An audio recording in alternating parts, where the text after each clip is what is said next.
Simulan natin dun sa kamay mong mabigat. Usap-usapan ngayon sa programang Pinoy Big Brother ang ugaling ipinapakita ng housemate na si Sophia Smith o mas kilala bilang si Fiang dahil sa naging pakikitungo niya sa mga kasama sa bahay. Hindi napigilang mapag-usapan ng mga housemates ang mga ikinikilos ni Fiang na nakakasakit na sa iba tulad ng paghampas kay JM at pagsigaw habang kumakain. Take mo dun. Hampas. Hampas sa akin, JM. Kita niya to. Ano niya to? Bayad kang gawin ng punching bag. Ako nakasuntok sa'yo. Mukha pa nga tinatamaan sa akin. She makes her whole personality and whole humor about being rude. Yung ayaw. Bubuhos ko sa'yo. Ano ba? Bubuhos ko sa'yo. Ano ba? Nagkakape ako. Bakit ano yan? Tapos na ako. Kasi yung... Ang init kasi nung kasi. Dahil dito, nabahala ang mga housemates at maging ang hinampas niyang si JM ay kinausap siya lalo pat napapansin na nga ito ng mga kasama nila sa bahay na maaring maging dahilan na pagka-nominate sa kanya. Sagot ni Fiang, nasa kanila na yun kung mami-misinterpret nila.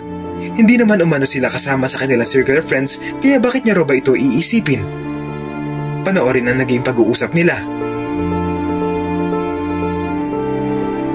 Kumbaga, simulan natin dun sa kamay mong mabigat. Na hindi mo makontrol kapag masyado ka nagiging masaya.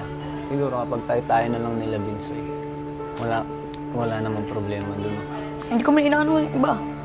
Yun ang tinutukoy ko. Na kapag napapansin ng iba, siyempre magiging iba yung dating nila dun. Ayun na nga yung sinabi ni Keb, sa akin eh. Kaya Ding Dong eh. Oh. Iba yung way niya. Sabi niya, ito yung kasi circle natin eh. Kumbaga ganun daw yun. Kumbaga, sa kanila yun, kung mami-misinterpret niya, hindi naman sila kasali. So bakit ko sila iisipin? Kahit hindi sila kasali. Nagigets ko yung point mo. Kaya isang bahay to. Nagigets ko naman. Yun na nga, kumbaga, i-controlin mo na naman din. Pati yung bibig mong pag... walang... bibig mong luwag ang tornilyo. So, kontrolin mo na lang din. Masyado na rin naman na... patagal ng mga tao dito. Masyado nagiging observant. Para sa'yo na lang din yun. Yung circle lang natin, o kaya tayong tatlo kung sino. Isang bahay ito malamang maraming mata. Patagal nagiging observant lahat. Kumbaga sa akin na walang problema, nagkakamining sa iba.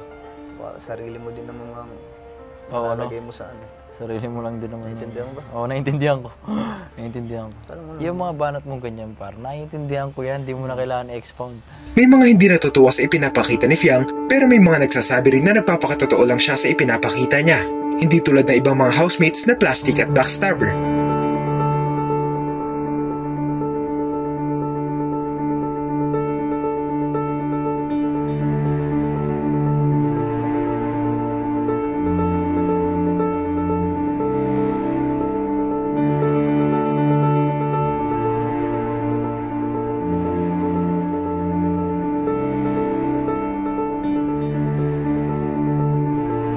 Si Fiang nga ba talaga ang may problema?